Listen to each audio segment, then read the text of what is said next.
Good day mga ka-Fixit! Nakakapagod daw mag-drive ng manual? Kayo na ang humusga in this episode of Fixit Dennis, fixing the way we drive.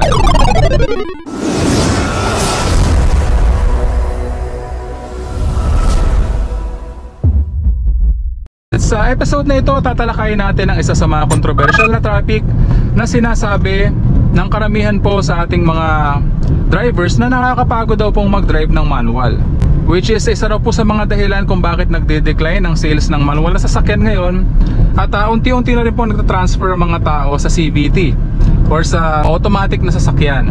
Pero in my own opinion po mga ka-Fixit, hindi naman po nakakapagod i-drive ang manual as long as alam mo ang tamang pag-operate nito, lalong-lalo na ng clutch pedal. Kasi sa lahat ng components ng ating manual na sasakyan, yung clutch pedal po talaga yung isa sa pinaka mostly i-operate mo habang ikaw ay nagmamaneho ng manual na sasakyan. Pero as long as ang ating pong sasakyan ay nasa kondisyon, ganun din po tayo sa ating pagmamaneho, at alam po natin ang proper operation and proper standard operating procedure ng ating sasakyan, lalong-lalo na ng clutch pedal, ay hindi po tayo mapapagod sa pagmamaneho ng manual na sasakyan. Okay? So ibibigay ko sa iyo ang tips, tricks and techniques ngayon para malaman mo at ma-practice mo ito, and eventually as time goes by, magiging automatic reflex action ito and muscle memory ng iyong katawan, at hindi ka mapapagod sa pagmamaneho ng manual na sasakyan kahit malayo pa ang iyong biyahe. Okay mga ka-Fixit? So sa pag-arangkada pa lang ng ating sasakyan, dapat alam mo na ang proper operation ng ating clutch. Ito, sisimulan natin dito from standstill. Ilalagay ko sa first gear, 1000 RPM of gas clutch to the biting point para umarangkada ang ating sasakyan.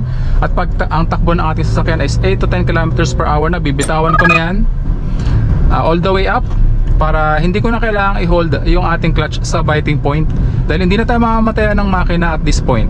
So kapag kakambyo naman, ayan, around 2000 RPM, clutch all the way down, ilalagay ko sa third gear. Ayan, at i-hold ko yan sa clutch biting point for about 1 to 2 seconds para maging smooth ang transition ng power mula sa ating makina papunta sa ating transmission, papunta sa wheels ng ating sasakyan. Ayan. Kapag may hump, syempre i-hold natin sa clutch biting point at parang mag-i-start tayo from standstill. Yan. Kita mo naman sa pag-operate ng ating clutch pedal, inaalis ko po yung aking paa sa clutch pedal once na nakaarangkada na yung ating sasakyan for about 8 to 10 kilometers per hour, dahil hindi mo na kailangang apakan yan. Huwag kang matatakot na alisin yung iyong paa sa clutch pedal mga ka-Fixit. Hindi ka mamamatayan ng makina once na rolling na po yung ating sasakyan. Okay? Sa pagkambyo naman, depende po yan sa kung saang RPM level ka nag-shift or nag-change gear, upshift man yan or downshift mga ka-Fixit. Para sa akin at about 2000 RPM or 2500 RPM, yan po yung pinaka-efficient na mag-shift tayo sa upshift.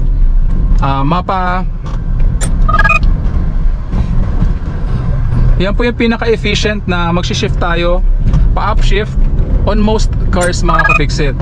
Okay? Kapag ka nasa maluwag na kalsada, pwede yung around 3000 RPM, pero hindi na yun ganun ka-efficient sa gas. Okay? Ayan, around 2000 RPM tayo nagsishift ngayon dahil nasa two-way road tayo. Ayan, eh, parang nasa eco mode yung ating sasakyan kapag nagsishift tayo dyan, around 2000 RPM. Ayan, so parang standstill to. Ayan, kita mo naman, 10 kilometers per hour, 2000 RPM, clutch all the way down, second gear. Hold sa clutch biting point for about 1 to 2 seconds. Ayan, tapos binibitawan ko rin yan. At yung ating kaliwang paa, nilalagay ko yan dito sa resting position niya, dito sa may pinakakaliwang bahagi ng ating pedals, no? Para makapagpahinga yung ating kaliwang paa. So yung kanang paa natin mga ka-Fixit, ayan, ang ino-operate po yan ay ating brake pedal at accelerator pedal. Nasa gitna lamang po yan para madali ko pong nare-reach yung dalawa. Okay? So siya nga pala mga ka-Fixit, isa sa makaka-contribute, no, sa pagod mo sa iyong pagmamaneho is kung mali po yung positioning natin sa ating sasakyan. So sa pag-upo pa lamang sa ating sasakyan, dapat tama na at properly adjusted ka sa pagkakaupo, no? Dahil lubhang makaka-apekto yan sa iyong pagmamaneho.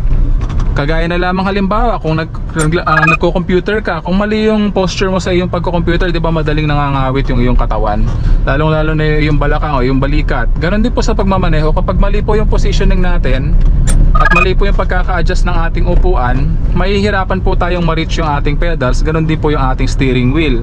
So para ma-operate natin ng tama, kahit na ano pa mga equipment yan, in this case ang ating pong sasakyan, kailangan tama po ang ating positioning. Okay? So, considering na tama yung positioning natin, ayan. So, sa pag-manage ng ating sasakyan, ayan, kita mo kung paano ko minamanage yung mga pedals na yan. Ganon din sa pagkambyo. Ayan, kasi bawat ginagawa natin sa ating sasakyan, syempre, makaka-contribute yan sa fatigue, no, ng ating katawan.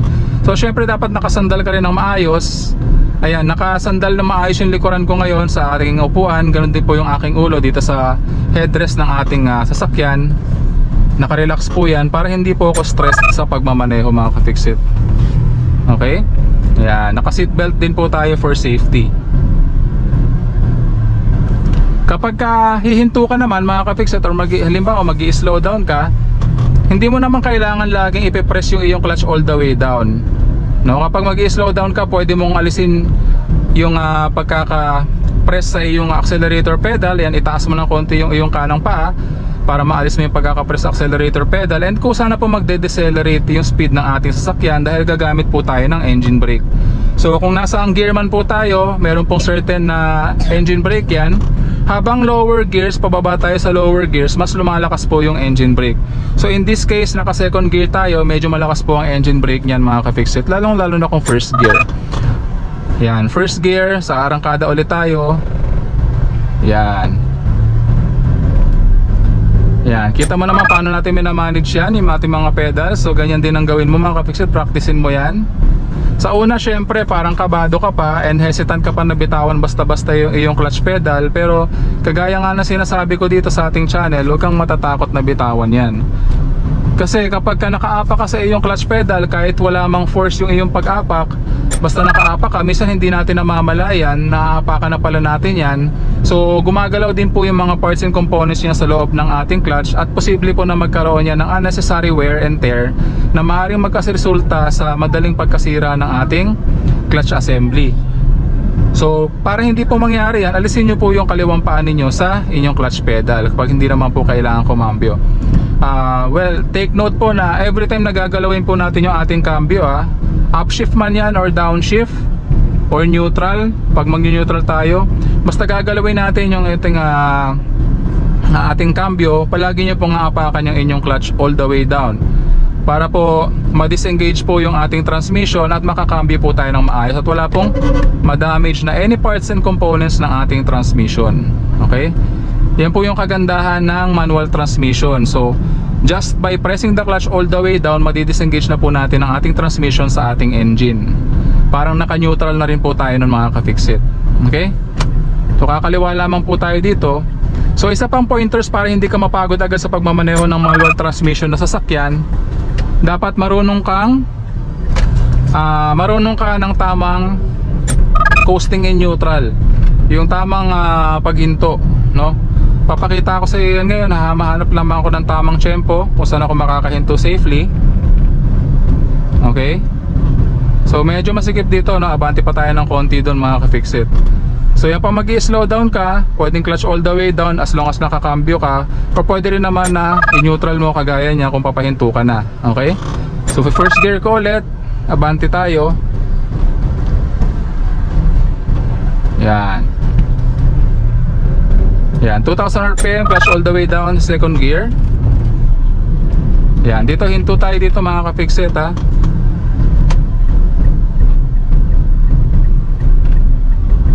Nag-signal ako.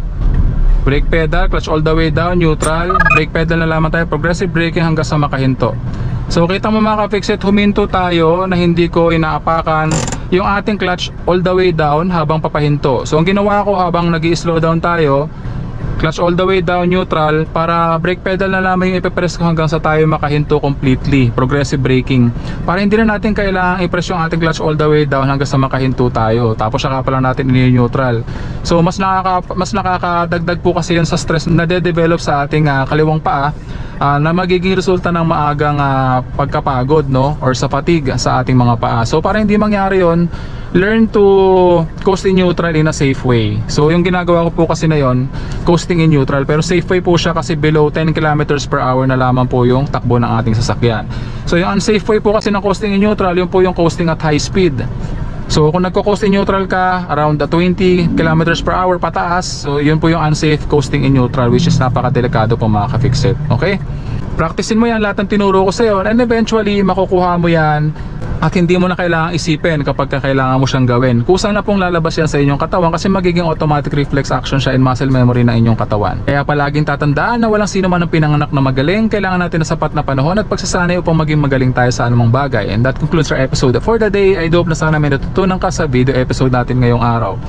So kung hindi ka pa subscriber ng channel ko, please consider subscribing, please like, leave a comment, and share my videos para makatulong din po sa iba. Once again, I'm Dennis of Fix It Dennis, fixing the way we drive.